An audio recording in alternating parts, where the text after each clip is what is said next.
বর্তমান সময়ের সবচেয়ে বিপজ্জনক যুদ্ধ ইরান ও ইসরায়েলের যুদ্ধ শুধু দুটি দেশের ব্যাপার নয়। এই যুদ্ধের আগুন একদিন ছড়িয়ে পড়তে পারে পুরো বিশ্বের বুকে। কিন্তু প্রশ্ন হল, এই যুদ্ধ থেকে গোটা বিশ্বের কি ক্ষতি হতে পারে? চলুন বুঝে নিই যুক্তিসহ। প্রথমত, তেলের দাম বেড়ে যাবে ভয়ানক হারে। এই যুদ্ধ হরমুজ প্রণালী বন্ধ করে দিতে পারে, যা দিয়ে আসে বিশ্বের 20% তেল। ফলে বিশ্বজুড়ে শুরু হবে জ্বালানি সংকট, বাড়বে পণ্যের দাম, চলবে মূল্যস্ফীতি। দ্বিতীয়ত, বিশ্ব অর্থনীতি যাবে মন্দার দিকে। বিনিয়োগ বন্ধ, বাজার অস্থির, শেয়ার মার্কেট ভেঙে পড়বে, আর উন্নয়নশীল দেশের মানুষের পকেট হবে খালি। তৃতীয়ত, পারমাণবিক যুদ্ধের আশঙ্কা। ইরানকে পারমাণবিক শক্তি অর্জন থেকে আটকাতে চায় ইসরায়েল।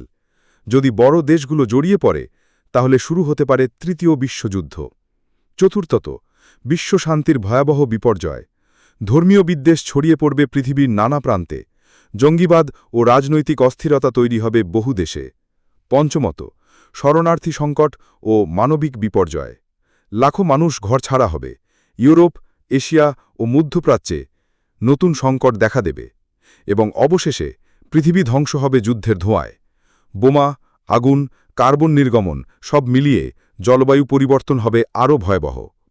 বন্ধুরা, এই যুদ্ধ থামাতে হলে এখনই দরকার কূটনৈতিক হস্তক্ষেপ। না হলে হয়তো আমাদের ভবিষ্যৎ ইতিহাসে লেখা হবে, এই যুদ্ধই ছিল তৃতীয় বিশ্বযুদ্ধের শুরু। ভিডিওটি ভালো লাগলে লাইক, শেয়ার আর আরিফ লস্কর পেজটা ফলো করতে ভুলবেন না। আপনার একটুকু শেয়ারই হতে পারে মানুষের চোখ খুলে দেওয়ার প্রথম ধাপ।